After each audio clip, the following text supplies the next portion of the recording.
Aleluia, louvado seja o nome do nosso Senhor Jesus.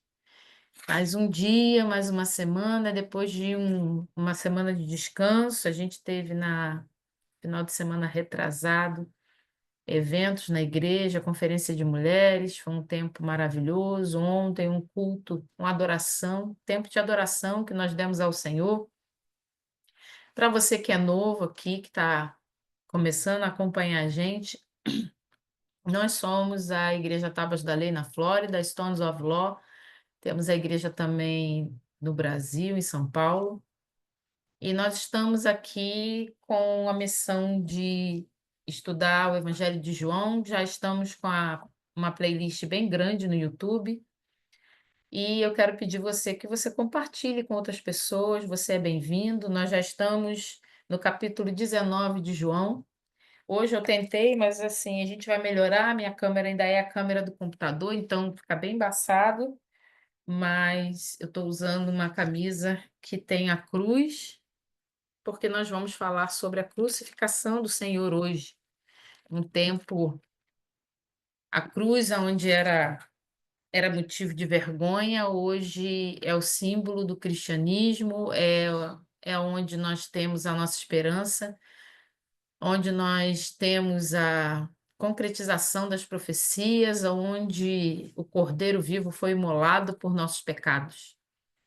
Então, eu quero convidar você a orar, no nome de Jesus, vamos orar? Senhor, nesta noite nós oramos a Ti, engrandecemos o Teu nome, Te louvamos e Te agradecemos porque o Senhor é bom em todo tempo. Te damos graças, Senhor, porque o Senhor tem guardado nossas vidas, tem nos permitido estar estudando a tua palavra, estar juntos, Senhor, meditando na tua palavra, como nós precisamos muito aprender de ti. Então, Espírito Santo, alimenta o nosso coração, purifica-nos com a água pura, lava-nos com a água da palavra, transforma o nosso pensamento, a nossa mente, no nome de Jesus, nos muda, nos transforma de verdade, que nós venhamos ser espelho de Cristo nesse tempo onde tudo está tão confuso, tão difícil, que a gente seja a voz de esperança, a voz que leva o Evangelho, o verdadeiro Evangelho, que prega o Cristo e o Cristo crucificado. Senhor, nós te louvamos nesta noite, no nome de Jesus. Amém. Glória a Deus.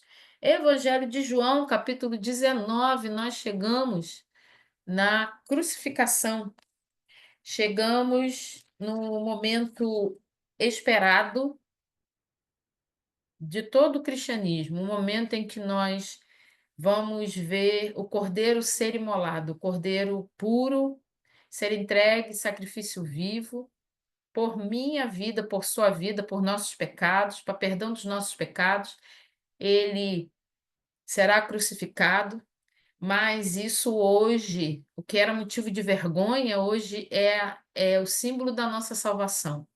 O cristianismo tomou para si a cruz como um símbolo. Aquele que foi crucificado ressuscitou dos mortos, e por causa disso, por causa desse sacrifício, é que nós somos perdoados, é que nós alcançamos a salvação. Então, eu quero convidar você a abrir a sua Bíblia em João capítulo 19. A gente Da última vez que a gente conversou, a gente falou do versículo 1 até o 16, quando Jesus é condenado à crucificação. Vimos que foi uma condenação fajuta, né? Foi algo muito armado, algo terrível, algo com muito corrupto, muita corrupção. Mas a gente também viu que Jesus, ele se entregou. Ele sabia o que ia acontecer, ele veio para isso, ele veio cumprir uma missão, ele veio cumprir as profecias e se entregou por amor a mim e a você. Então a gente viu até o versículo 16. Hoje eu pretendo a gente terminar o capítulo 19. Você me ajudar, abra sua Bíblia, pega os seus notes. De preferência, se você puder desligar o seu celular, se você não estiver usando ele, claro, para poder acompanhar, ou colocar ele no modo avião, se você estiver usando o computador. Ou, se você estiver usando o celular, você puder desativar as suas notificações, vai ajudar muito a você ter atenção. Você que depois for assistir ou reassistir, né? Assistir novamente, no YouTube, também puder fazer isso, isso vai te ajudar muito. Eu aconselho você a marcar na sua Bíblia, porque capítulo 19 de João, ele tem muitas referências proféticas. Daqui por diante a gente vai ver algumas referências. Amém? Abra sua Bíblia, João 19, versículo 16, a parte B, começa assim: Então os soldados encarregaram-se de Jesus. 17. Levando a sua própria cruz, ele saiu para o lugar chamado Caveira, que em aramaico é chamado Gólgota. Ali o crucificaram e com ele dois outros, um de cada lado de Jesus. Eu vou compartilhar com você aqui a anotação que eu faço para mim, talvez te ajude. Quem está acompanhando a gente aqui desde o começo, né, desde quando a gente começou a estudar o Evangelho de João, vai se lembrar que o Evangelho de João, ele foca muito, quer dizer, foca muito não, o foco do Evangelho de João é falar sobre Jesus, Deus. Glória a Deus, Bianca. Jesus, Deus. Sabemos que João, ele vai trabalhar em cima disso. Então, a gente vai perceber que aparentemente aqui em João 19, a parte da crucificação, parece que João colocou curtinho. A sensação que a gente tem é que ele resumiu os eventos, tá? Mas lembrando que o Evangelho de João, ele não é sinótico. O que que é isso? Ele não se parece com Mateus, com Marcos e com Lucas. Ele não repete as coisas que foram ditas, né? Ele não fala de todos os milagres, ele não fala de muita coisa que nos outros evangelhos já foram falados e a gente já viu o porquê que ele não faz isso. Então a gente percebe que João parece que ele dá uma resumida. Então, quando a gente vê aqui, ele fala assim, ó, então os soldados encarregaram-se de Jesus para a gente acompanhar. Jesus foi condenado à crucificação, uma condenação, como eu falei agora há pouco, nas minhas palavras, fajuta, com muita corrupção, tá? Ele foi condenado. Quando chega no finzinho aqui do versículo 16, diz que os soldados se encarregaram de Jesus. O que aconteceu? A condenação, os soldados se encarregaram de levar Jesus para ser crucificado. Jesus foi condenado a ser morto, e esse tipo de morte não seria enforcamento, nem decapitação, nem apedrejamento. Ele foi condenado a ser crucificado. Era um tipo de morte da época, tá bom? E João, no versículo 17, ele fala assim: levando a sua própria cruz, ele saiu para o lugar chamado Caveira, que em aramaico é chamado Gólgota. Ali o crucificaram e com ele dois outros, um de cada lado de Jesus. João fala aqui em basicamente 2,5 versículos, que se a gente for olhar nos outros evangelhos, são mais detalhados. João não fala quem são os que estão do lado de Jesus. João não fala sobre alguns detalhes. Por quê? A gente vai ver que João ele foca muito na parte do sofrimento espiritual de Jesus, né? Na ressurreição de Jesus, no que Jesus fez depois de ressurreto. A gente vai ver a partir do capítulo 20. Então, João está com esse foco. Aí, o que que eu fiz aqui? Eu fui pegar o que que era a crucificação, porque para a gente poder entender um pouco o que aconteceu. Lembrando que Jesus, antes de ser levado, ele esteve no Jardim das Oliveiras, que a gente viu, ou Jardim dos Getsemane. Ele sentiu ali toda a dor, o peso do pecado, ele orou, ele clamou, ele falou com o Pai, ali ele passou por tudo aquilo.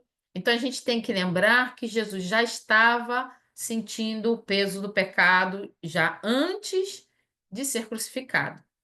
Então, durante o processo da crucificação, ou até antes da crucificação, quando ele leva as chibatadas, ele apanha, a gente viu sobre isso na última vez que a gente se encontrou, ele já chega ali para a crucificação muito ferido, muito machucado.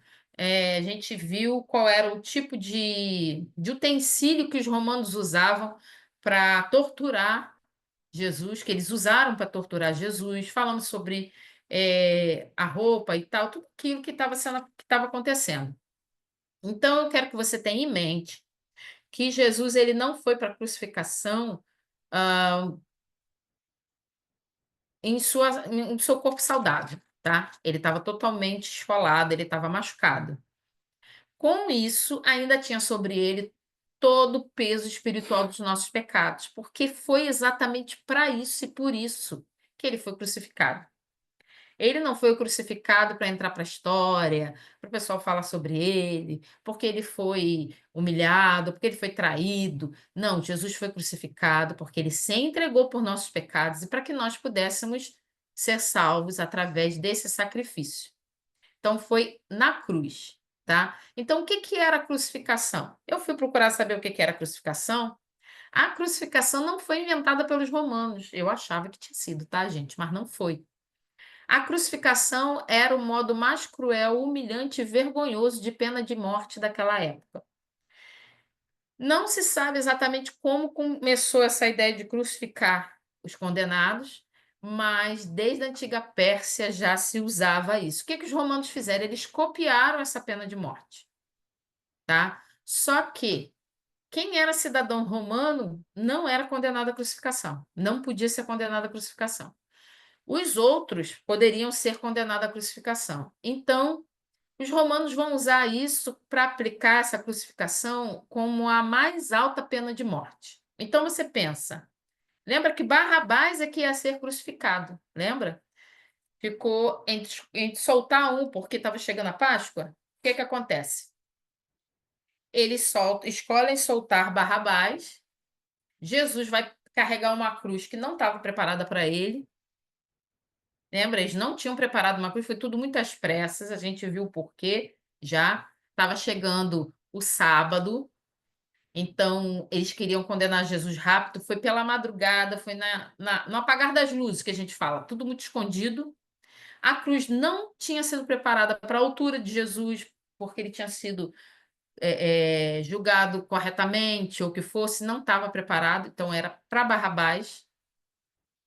Jesus teria que carregar uma cruz. Essa cruz que fosse carregada era para mostrar para todos, para todas as pessoas, quem se levantasse contra Roma, o que que ia acontecer, tá?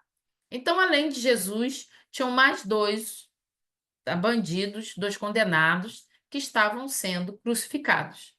Esses dois, muitos acreditam que eram comparsas de Barrabás, que Barrabás era como um chefe de quadrilha, algo desse jeito. Então, Jesus estava assumindo até a cruz que ele estava carregando não era dele. Já ali, física, a gente sabe que espiritualmente também não era. Mas física já não era dele, era de Barrabás. A pessoa tinha que levar essa cruz por um caminho para que as pessoas vissem, para servir de exemplo. A gente, quando assiste nos filmes, a gente vê as pessoas nos filmes carregando a cruz inteira, né? Mas os historiadores acreditam que não se carregava a cruz inteira, inteira. Carregava-se só a camadeira do meio, que vinha aqui, ó, tá? Porque aquela parte do meio em pé, o que ficava na vertical, já estaria presa onde a pessoa seria, já estaria lá onde a pessoa seria crucificada. Então, acredito-se, muitos acreditam que Jesus não estava e nenhum outro que foi morto por crucificação estivesse carregando a cruz inteira. Ninguém sabe. Isso são o que os historiadores sugerem por causa de outros que foram crucificados, que eles fizeram o levantamento, né, na história. Eu, quando era mais nova, eu achava que a única pessoa que tinha sido crucificada além de Jesus tinha sido os dois ladrões. Erro meu, tá? A crucificação veio uma pena de morte bem antes do Império Romano. Então, a intenção da crucificação era de ser uma coisa da pior maneira possível. Ela tinha que ser lenta e aterrorizante. A pessoa tinha que morrer aos poucos e agonizar.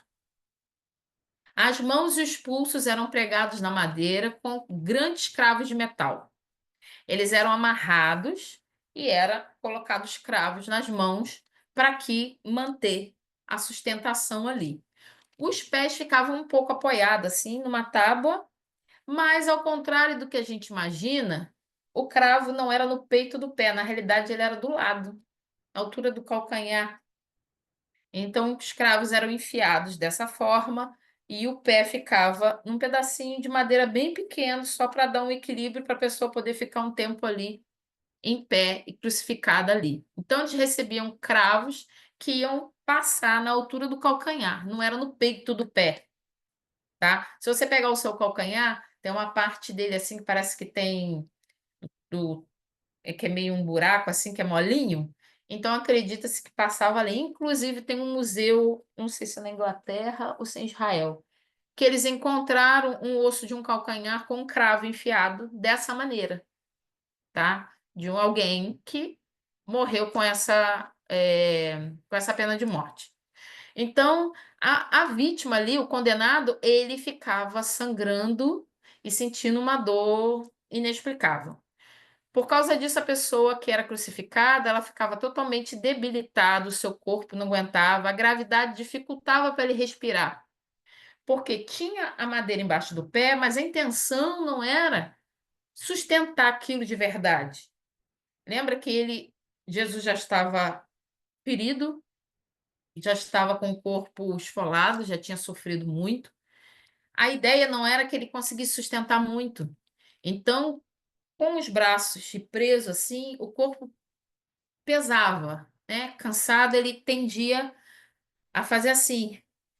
E com esses movimentos para respirar, a pessoa sentia mais dor, sentia muita dor de cabeça, muita sede, e ela ia agonizando ali até morrer. Então a intenção era essa. Você vê como foi uma condenação fora de lógica, porque esse tipo de condenação era para aqueles criminosos de alta periculosidade de Roma ou aqueles que estavam querendo se levantar contra o reino de Roma, contra o império de Roma da época. Jesus não fez nenhuma coisa nem outra, mas a gente sabia que era necessário para que nós fôssemos salvos através do seu sacrifício. Então a gente precisa entender o que é. De repente você vai falar assim, minha irmã, mas por que que você está falando sobre como foi a crucificação? A gente já sabe, né? Tem coisas que a gente sabe que a gente precisa trazer de novo para a memória. E talvez, eu creio, né? Como nós estamos colocando lá no canal do YouTube da igreja, terão pessoas que não sabem o que é uma crucificação. Eu ouvi testemunhos de pessoas que receberam Jesus como Salvador, mas quando eram jovens, ninguém nunca falou de Jesus para eles, o que para mim eu achava um absurdo. Onde eu morava, todo mundo já tinha ouvido falar de Jesus. Mas hoje em dia tem pessoas que não sabem quem é Jesus. Jesus talvez tenha sido uma pessoa famosa, ou a pessoa não sabe nem Jesus histórico, quanto mais ele sendo filho de Deus, aquele que veio para nos salvar. Então é importante a gente trazer a nossa memória e entender o que realmente aconteceu na crucificação. Esse processo ali na cruz continuava até a vítima ficar na sua plena exaustão. Não tinha mais o que fazer. Então, às vezes, até a pessoa morrer poderia levar dias, tá? E geralmente morria asfixiado.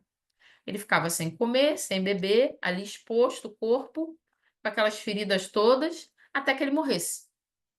Em alguns casos, quando a pessoa não morria, eles vinham e quebravam as pernas. Por que que quebravam as pernas? Lembra que eu falei uma madeirinha só para dar uma apoiada? E eles ficavam para poder respirar? Quando se quebrava as pernas, não tinha apoio, então descia e morria por asfixia.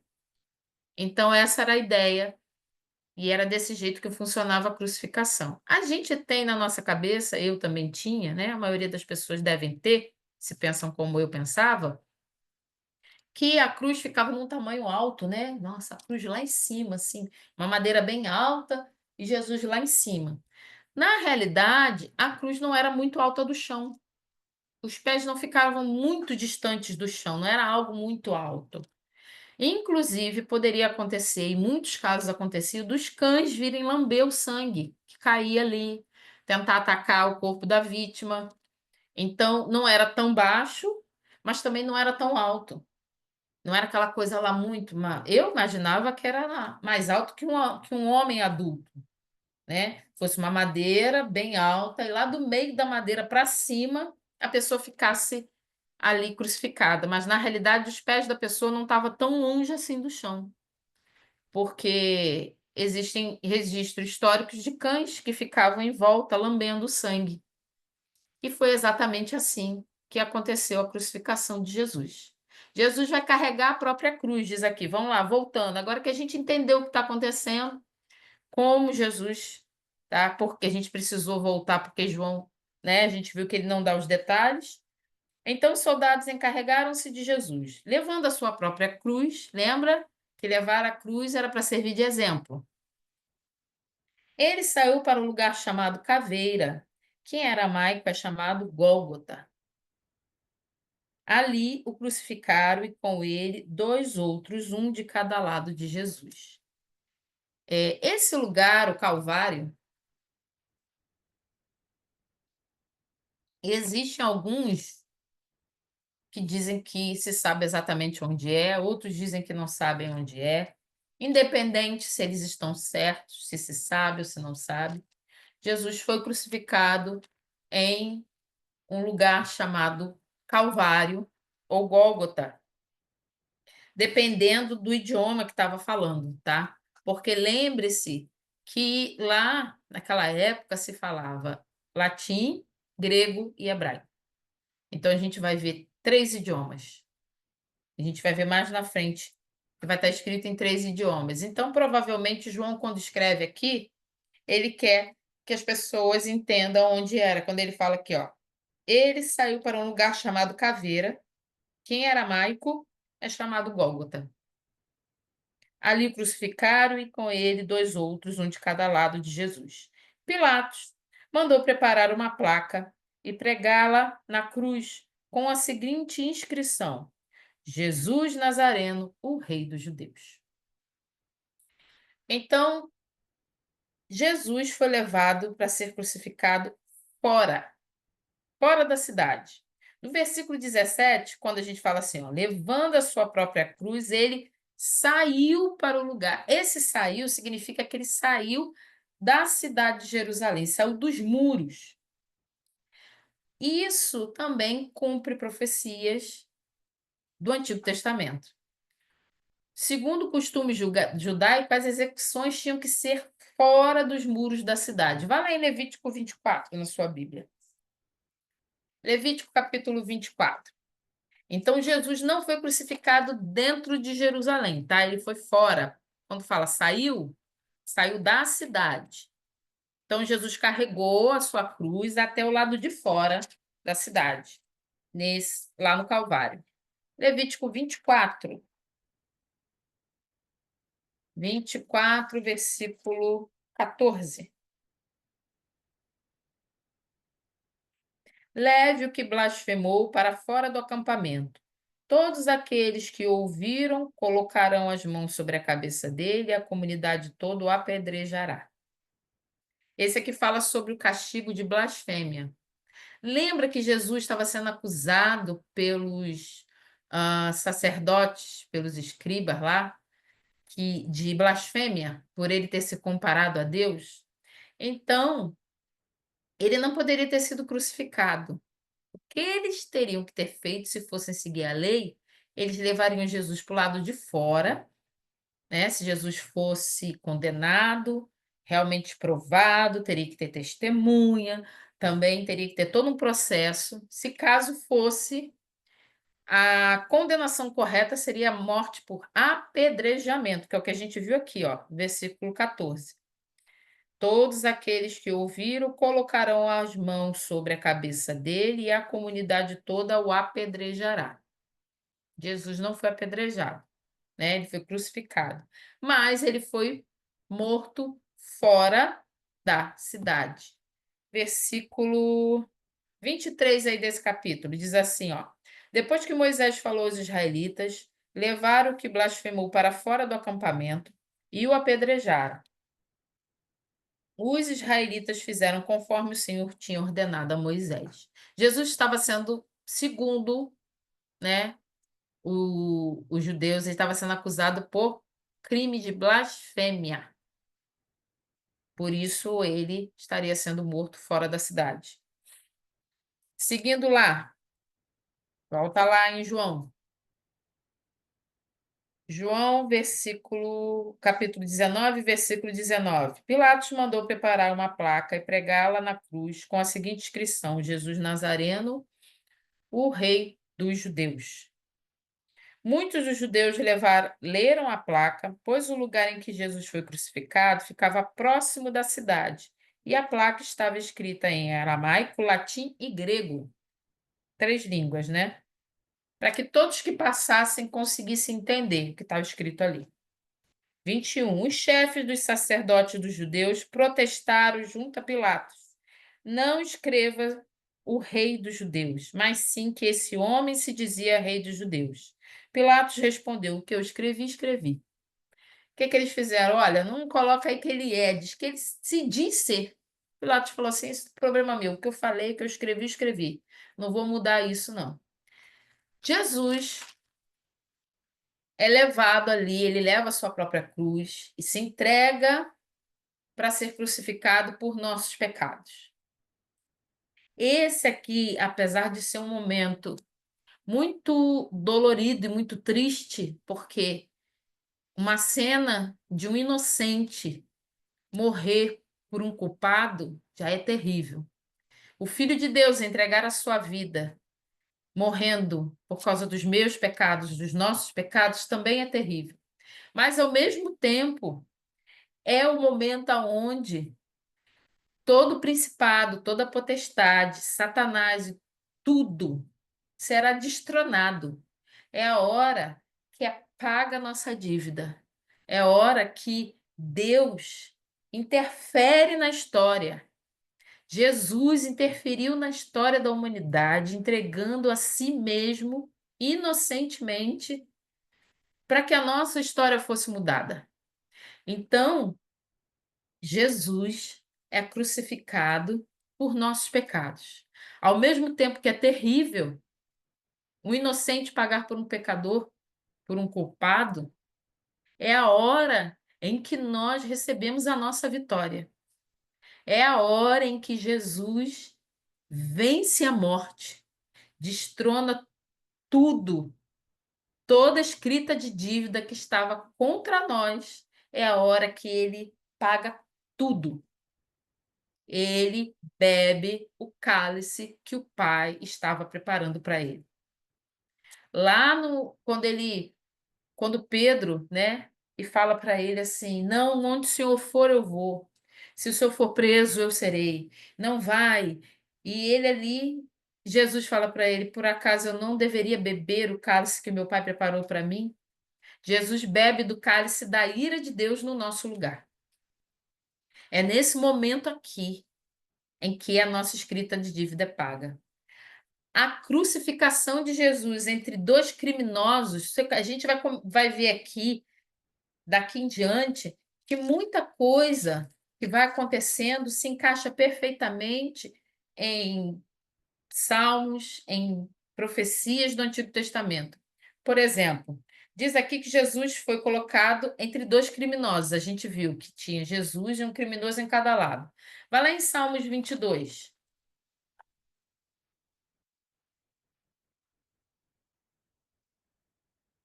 Salmos 22, versículo 16.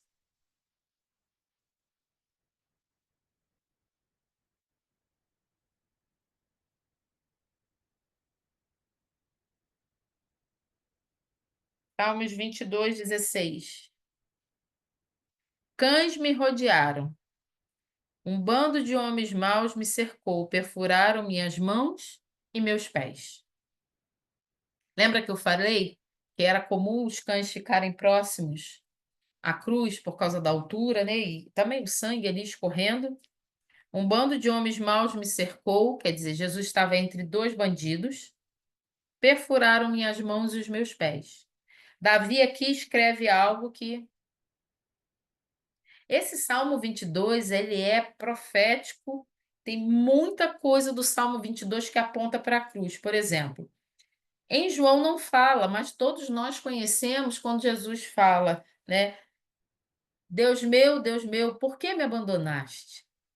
Quando a gente não sabe, a gente escuta isso e pensa, ele está ali olhando para o Pai e requerendo um socorro e reclamando, como assim eu fui abandonado pelo Pai? Mas na realidade, Jesus está recitando o Salmo 22. Vai lá no começo do Salmo 22.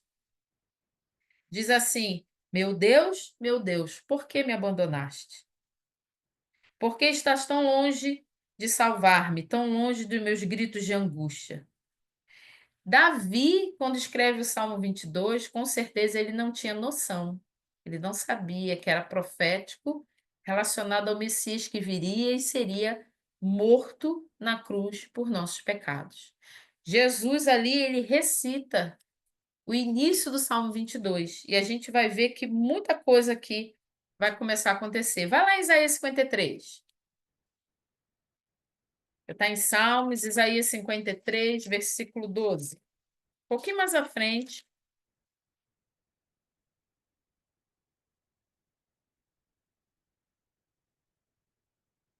Isaías 53, 12.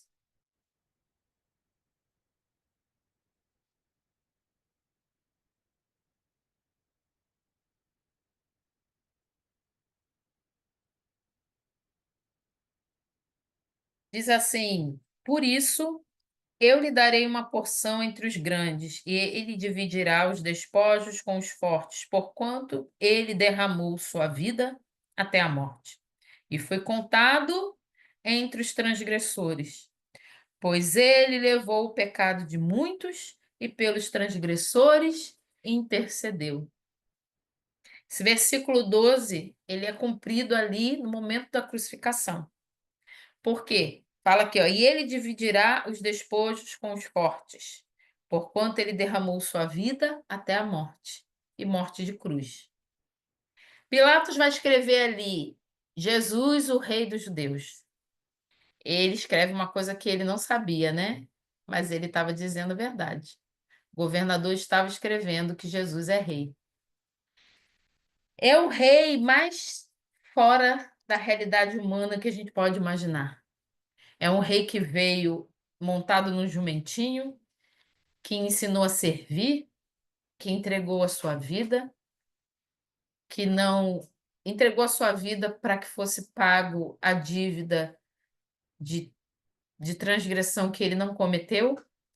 Um rei totalmente fora dos padrões da humanidade até os dias de hoje. E não vai ter nenhum rei que vai se assemelhar a ele nunca, nem no futuro. Jesus segue o padrão do céu, porque ele é rei. É a lei do céu que ele vai seguir. Vamos lá. Do versículo 23 em diante, até acho que 23 ou 24, eu acho que 25 também. Não, 23 e 24, a gente tem referência desses versículos em Salmos também. Vamos ler aqui. Versículo 23 fala assim, ó. Tendo crucificado Jesus, os soldados tomaram as roupas dele e as dividiram em quatro partes, uma para cada um deles, restando a túnica. Esta, porém, era sem costura, tecida numa única peça de alto a baixo. Versículo 24. Não a rasguemos, disseram uns aos outros. Vamos decidir por sorteio quem ficará com ela. Isso aconteceu para que se cumprisse a escritura que diz: Dividiram as minhas roupas entre si e tiraram sortes pelas minhas vestes. Foi os que os soldados fizeram. João, ele já fala aqui, ó. Isso aconteceu para que se cumprisse a escritura que diz. Aonde que diz isso que João está falando? Salmos 22, volta lá para Salmos 22, versículo 18. João está apontando, dizendo aqui, né? Onde está escrito? Salmo 22, 18. 22, versículo 18. Dividiram as minhas roupas entre si e lançaram sortes pelas minhas vestes. Salmos 22, ele fala muito sobre a crucificação. Deixa eu botar um papelzinho aqui, se caso a gente voltar de novo. Versículo 25. Perto da cruz de Jesus estavam a sua mãe, a irmã dela, Maria, mulher de Clopas, e Maria Madalena.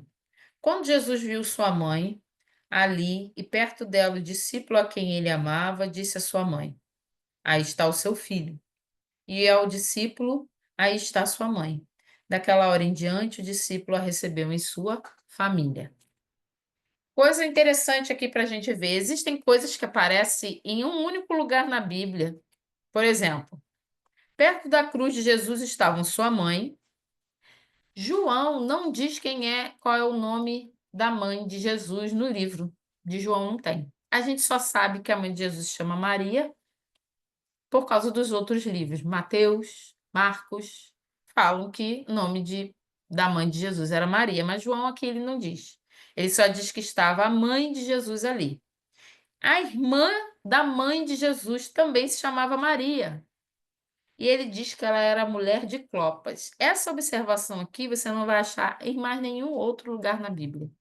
Ninguém conseguiu encontrar mais nada sobre essa essa seria tia de Jesus, né? Irmã de Maria, essa mulher de Clopas. E Maria Madalena. Então tinham três Marias ali, né? Pertinho da cruz.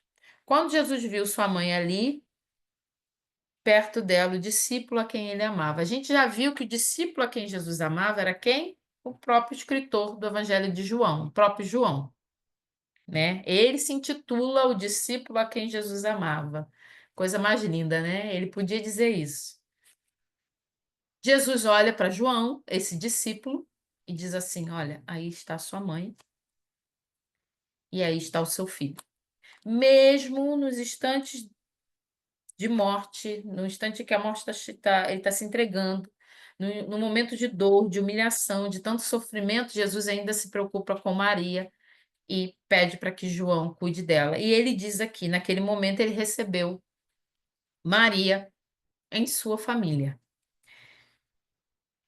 Versículo 28 vai falar sobre a morte de Jesus. Mais tarde, sabendo então que tudo estava concluído para que a Escritura se cumprisse, Jesus disse. Esse versículo 28 aqui é algo assim extraordinário. Por que João fala aqui, olha, mais tarde, sabendo então que tudo estava concluído. Jesus sabia que estava consumado. Ele veio por um propósito, ele veio cumprir a vontade do Pai e ele sabia, agora está consumado. Não foi consumado ou concluído ou terminado porque ele olhou e falou assim: agora eu não dou mais conta, estou morrendo. Não, é porque ele sabia. Porque Jesus sabia, ele era onisciente, ele sabia o que estava acontecendo. Ele sabia do porquê que ele havia vindo, ele sabia que ele estava cumprindo a vontade do Pai. E ele diz aqui, ó, sabendo então que tudo estava concluído, para que a Escritura se cumprisse, Jesus disse: Tenho sede. Estava ali uma vasilha cheia de vinagre. Então, embeberam uma esponja nela, colocaram a esponja na ponta de um caniço de isopo e a ergueram até os lábios de Jesus. Caniço de isopo é uma planta de um galho curto, tá? Não é um pedaço de pau muito grande. Mas o motivo para terem certeza de que a cruz não era algo tão alto. Então, era um caniço, como fala caniço, algumas pessoas sabem. Eu sei que caniço não é algo grande, talvez outros não saibam. Então, era um pedaço de madeira pequeno, um galho pequeno, não muito grande, e pegaram aquele galho, pegaram uma esponja e molharam ela no vinagre e foram dar para Jesus beber, tá? Muitas vezes a gente lê isso e pensa assim, muita maldade que eles fizeram, né? Eu não sei se foi maldade ou se não foi, mas segundo o que os estudiosos dizem, esse vinagre que foi colocado aqui, que encheram a esponja para Jesus beber, não era um vinagre igual o vinagre que a gente usa para temperar salada ou para lavar alguma coisa. Era um, era um vinagre como fosse um vinagre diferente que os próprios soldados usavam para matar a sede. Então, era um tipo de vinagre diferente. Então, eles usaram, alguns dizem isso, que eles usaram a própria bebida, o tipo de bebida que eles bebiam ali, que era um tipo de vinagre, tá? Molharam no que eles tinham e deram para Jesus. Então, se foi maldade ou não dos soldados, a gente não pode confirmar se era ou não. Talvez fosse o que eles tinham ali e eles levaram até Jesus. Quando fala aqui, ó, tenho sede, estava ali uma vasilha cheia de vinagre, então embeberam uma esponja nela, colocaram a esponja na ponta de um caniço de isopo e ergueram até os lábios de Jesus. Tendo-o provado, disse: Está consumado. Com isso, curvou a cabeça e entregou o espírito. Abre a sua Bíblia em Salmos, eu acho que é 69. Está com a sua Bíblia marcada aí no Salmo 22? Espero que sim. Para lá no 69.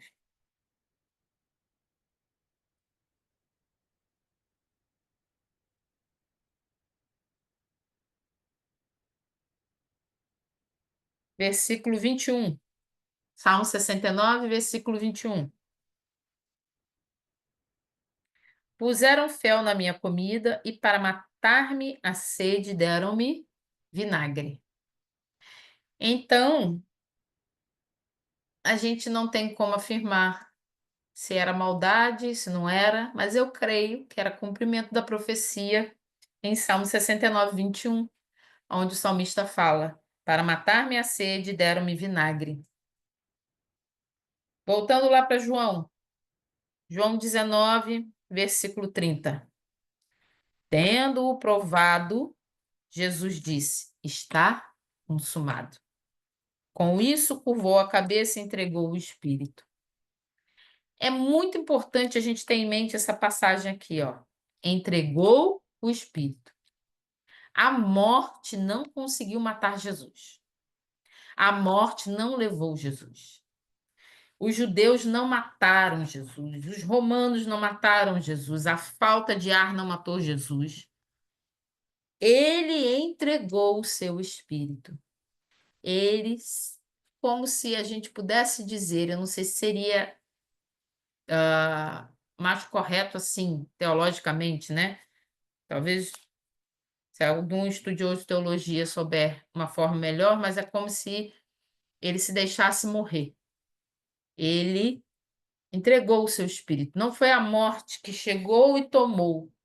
Lembra que Jesus se entrega? Não tinha como a morte assolar Jesus, não tinha como a morte arrancar a vida de Jesus, porque a gente viu várias vezes que Jesus, ele tem vida em si mesmo.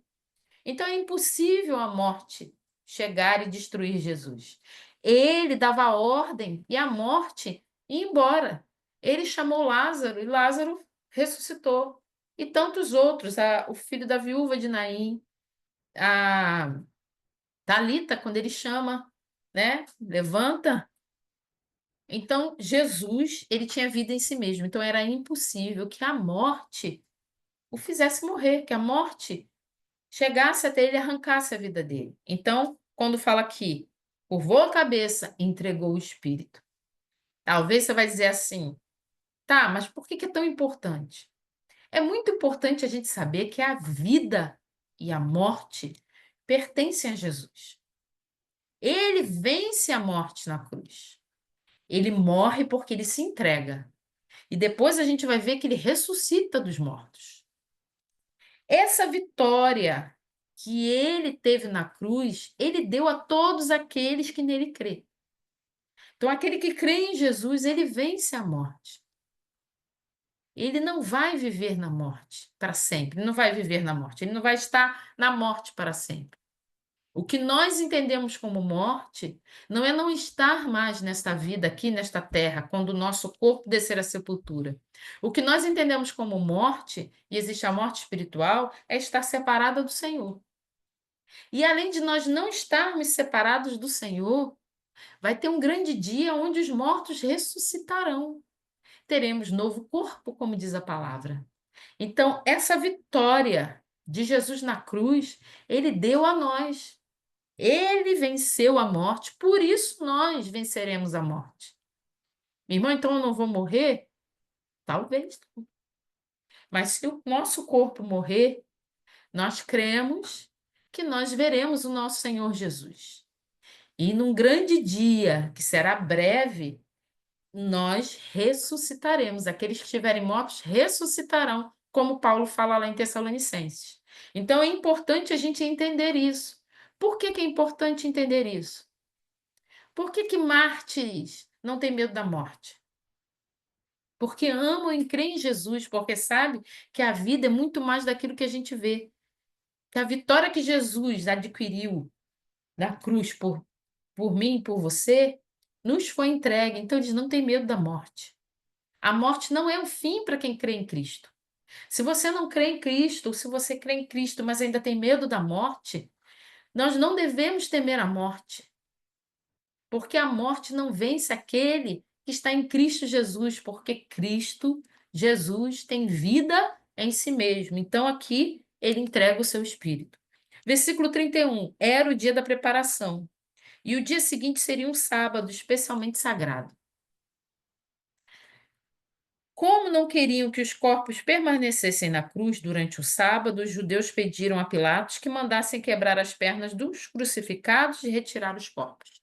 Muita hipocrisia, né?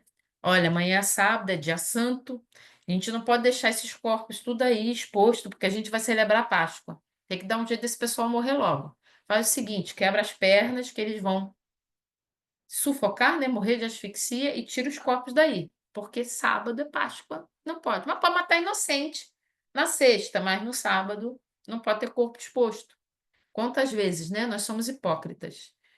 Vivemos, dizemos uma coisa e vivemos outra. A aparência tem que ter essa aparência de santidade, mas a nossa atitude não é uma atitude de santidade. E eles mandam, fala assim, olha, tem que quebrar as pernas e tirar ali. Aí o que que vai acontecer?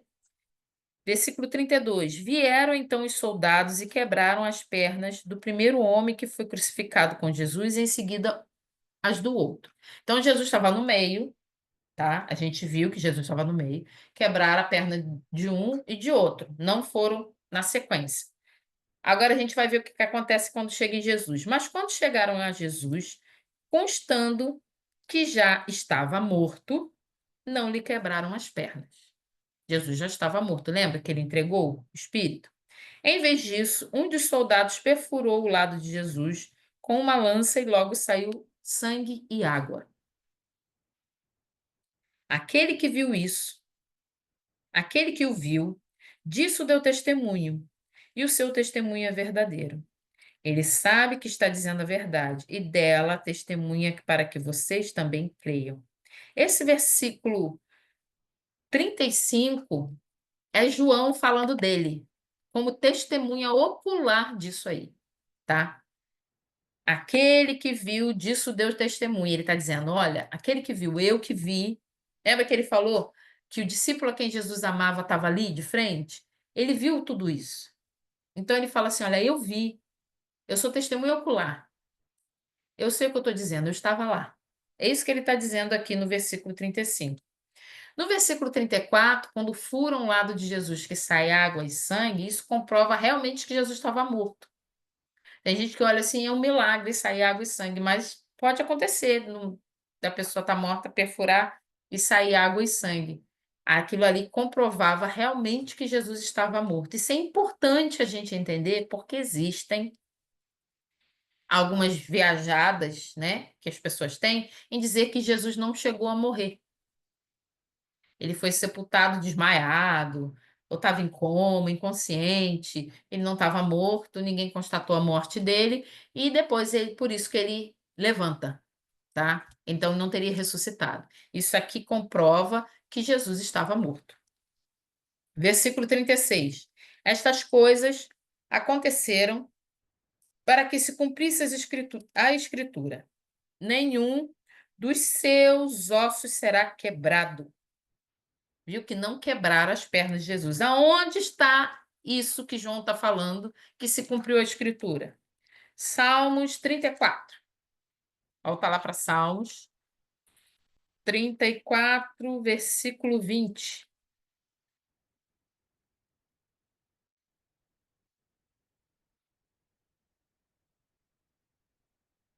Salmos 34, versículo 20 diz assim: protege todos os seus ossos, nenhum deles será quebrado.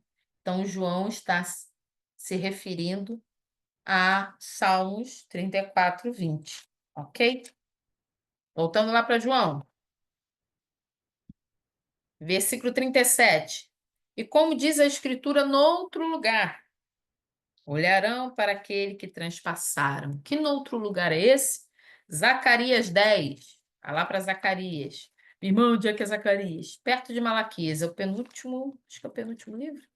Perto aqui. Zacarias.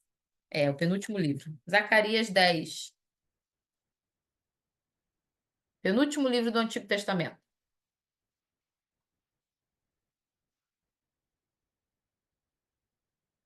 Zacarias 10, 12. Diz o seguinte. Deixa eu achar aqui o 12. Não, Zacarias 12, 10. É 10, 12, não, gente. Desculpa. 12, 10. Isso que eu não estou achando. Zacarias 12, 10 diz assim: E derramarei sobre a família de Davi e sobre os habitantes de Jerusalém um espírito de ação de graças e de súplica. Olharão para mim aquele a quem transpassaram e chorarão por ele como quem chora a perda de um filho único. Lembra que Jesus é o filho único, filho unigênito de Deus? Quando a gente falou sobre a Trindade, falando sobre o Espírito Santo, quando a gente fez o Café com Bíblia, que nós estudamos um pouco sobre a Trindade, nós falamos sobre essa passagem. Essa passagem aqui de Zacarias 12, 10 fala sobre a Trindade, tá? E derramarei sobre a família de Davi, sobre os habitantes de Jerusalém, um espírito, é o Espírito Santo, um espírito de ação de graças e de súplicas. Olharão para mim, aquele a quem transpassaram, e chorarão por ele. Como que você olha para um que transpassou e chora por outro? É porque nós sabemos que a Trindade é o único Deus, Pai, Filho e Espírito Santo. Aquele a quem transpassaram e chorarão por ele, como quem chora a perda de um filho único, e se lamentarão amargamente por ele, como quem lamenta a perda do filho mais velho. Jesus é o Filho unigênito do Pai, primogênito dentre os mortos. Volta lá para João. O sepultamento de Jesus. Depois disso, José de Arimateia pediu a Pilatos o corpo de Jesus. José era discípulo de Jesus, mas era secretamente porque tinha medo dos judeus. Com a permissão de Pilatos, veio e levou embora o corpo. Ele estava acompanhado de Nicodemos, aquele que antes tinha visitado Jesus à noite. Nicodemos levou cerca de 34 quilos de uma mistura de mirra e aloés. A Bíblia aqui fala sobre José de Arimateia. Ele tinha um túmulo novo, que eu acho que ele deveria ter preparado para ele isso, né? Mas ele doa o túmulo dele para que Jesus fosse sepultado ali. E a Bíblia também não diz se Nicodemos reconheceu Jesus como filho de Deus, né? A gente viu quando Jesus encontra com Nicodemos, que Jesus fala para Nicodemos é necessário nascer da água e do Espírito, é necessário nascer de novo. E Nicodemos fica perdidão, né? Como é que eu vou voltar para a barriga da minha mãe? É essa mesma pessoa aqui. A Bíblia não fala, mas eu creio que Nicodemos entendeu, porque Nicodemos estava também ali rodeando, olhando aquilo que estava acontecendo. E ele prepara todas as especiarias para poder cuidar do corpo de Jesus. Se ele não tivesse entendido quem era Jesus, ele não ia perder tempo com isso.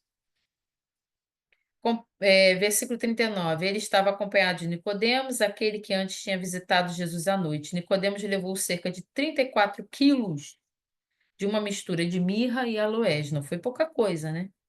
Tomando o corpo de Jesus, os dois o envolveram em faixas de linho, com as especiarias, de acordo com os costumes judaicos de sepultamento.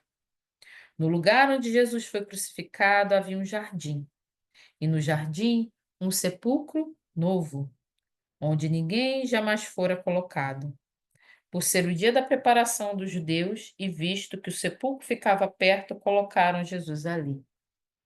Jesus foi crucificado pertinho de um jardim, né? Isso me faz lembrar o Jardim do Éden. É um novo começo.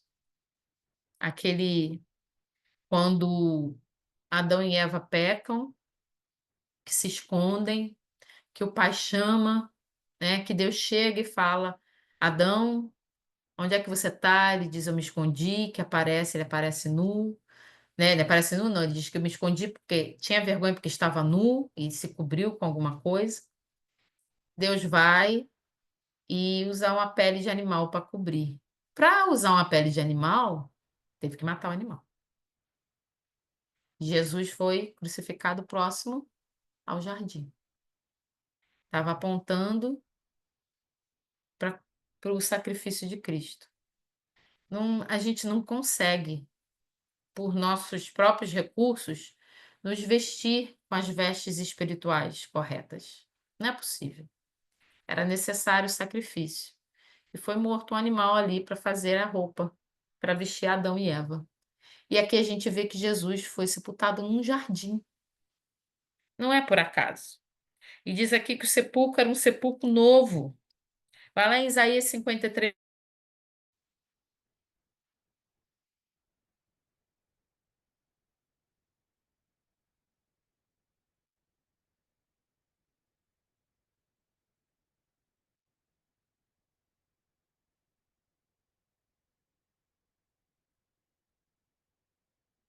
Isaías 53:9 diz o seguinte: Foi-lhe dado um túmulo com os ímpios e com os ricos em sua morte, embora não tivesse cometido nenhuma violência, nem houvesse nenhuma mentira em sua boca. Isaías estava profetizando até onde Jesus iria ser sepultado.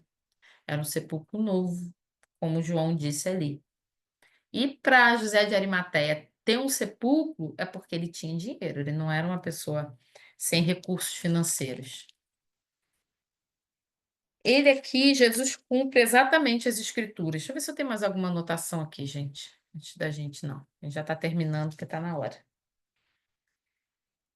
A cruz, que era para ser motivo de vergonha, de zombaria, de humilhação, de ponto final na história, na realidade, hoje, é o símbolo do cristianismo. É aquilo que a gente olha, o Cristo crucificado. Paulo fala: eu prego e prego Cristo crucificado, um Jesus crucificado. Quando Paulo fala que prega um Jesus crucificado, não quer dizer que Jesus está na cruz ainda, mas um Deus que morreu, mas ressuscitou e vive por nossa causa, por amor, por nós, para pagar a nossa dívida. A gente viu aqui que tudo foi se encaixando, as profecias, o que Davi foi falando nos Salmos, o próprio Deus se entrega para pagar a nossa dívida. Isso aqui é o alvo da nossa vida. Quando a gente pensar que a gente não vai dar conta, que a gente quer desistir, que eu estou ficando doido de ficar seguindo esse pessoal maluco aí, a gente precisa trazer à nossa memória algo que a gente não viu, mas que a nossa fé pode visualizar. Um Jesus crucificado, totalmente inocente, entregue, se entregou por nossa causa. O que era motivo de zombaria, de humilhação, escárnio, fez com que o nosso Senhor Jesus fosse crucificado, fosse morto. E por causa disso nós somos salvos. A palavra de Deus fala que a cruz hoje, ela é símbolo de boas novas. O nosso Deus é tão poderoso que ele transforma o que era sinal de morte em boas novas. Sem a cruz, o que seria de nós? Se Jesus não tivesse se entregado na cruz, o que seria de nós? Estaríamos fadados ao inferno, sem nenhuma esperança. Hoje a nossa esperança está toda em Cristo, toda na cruz. A cruz é as boas novas da salvação. Ali, todo o plano de Satanás foi destruído. Ali foi pago todo o preço do pecado. Ali na cruz. Por minha causa, por nossa causa. Para a gente poder encerrar, por causa disso foi cancelada a nossa nota de dívida. Porque nós temos essa boa nova. Abre lá em Efésios capítulo 2.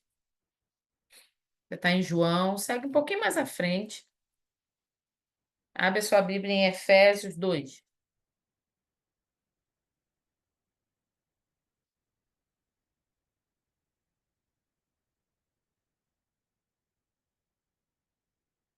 A gente vai ler o versículo 8 e 9. Pois vocês são salvos pela graça, por meio da fé. Isto não vem de vocês, é dom de Deus, não por obras para que ninguém se glorie. A obra foi completa na cruz. Nada do que a gente possa fazer vai mudar isso. Nenhuma obra que a gente possa fazer, nada, nenhuma atitude vai acrescentar alguma coisa na nossa salvação. Tudo que Jesus fez foi perfeito e completo. Por isso, a cruz é símbolo de boas novas. Porque a partir daí, de Jesus, nós temos a esperança da salvação. Por isso que antes de começar aqui, eu estava me lembrando do louvor que fala é da harpa, não é? Se eu amo a mensagem da cruz, até morrer eu a vou proclamar. Levarei eu também minha cruz, até por uma coroa trocar. Tem gente que faz brincadeira, né? E fala assim: ai, tem que carregar minha cruz. Tomar a cruz é muito mais do que carregar problemas. Jesus levou a cruz que era exemplo de vergonha. Levarei a minha cruz até por uma coroa trocar. Se necessário for viver vergonha, ser humilhado, escarnecido, sofrer por causa do amor que nós temos por Cristo, nós levaremos a nossa cruz. A cruz foi símbolo de morte, hoje é símbolo de vida. Amém? Louvado seja o nome do Senhor. Glória a Jesus. Vamos orar? Senhor, nessa noite nós louvamos o teu nome, queremos lhe agradecer pela cruz. Como nós temos esquecido, Senhor, da cruz. A cruz foi o marco da história, o marco da humanidade. Senhor, os nossos antepassados, os patriarcas, esperavam por esse momento e nós vivemos isso. Temos isso hoje, a certeza do Cristo crucificado, mas que ressuscitou dentre os mortos. Senhor, nós te louvamos, não nos deixe esquecer da cruz, da mensagem real da cruz, que ali o Senhor sofreu escárnio e humilhação por causa dos meus pecados. Não me deixe esquecer, Senhor. Não me deixe esquecer, não me deixe olhar para outro lugar. Não nos deixe, Senhor, nos distrair com os problemas cotidianos, com as coisas que acontecem, com notícias, seja com o que for, Pai, com a pior das dores. Nos ajuda a manter os nossos olhos fixos em Ti, fixos na cruz, a mensagem da salvação. Que o nosso coração, Senhor, a nossa memória não venha esquecer do Teu sacrifício. Nós te agradecemos e te louvamos por se entregar, por perdoar os nossos pecados, por pagar a nossa dívida. A dívida foi paga, está consumado. O Senhor bebeu o cálice no meu lugar. Senhor, nós te agradecemos e te louvamos, Senhor. No nome de Jesus, Pai. Amém.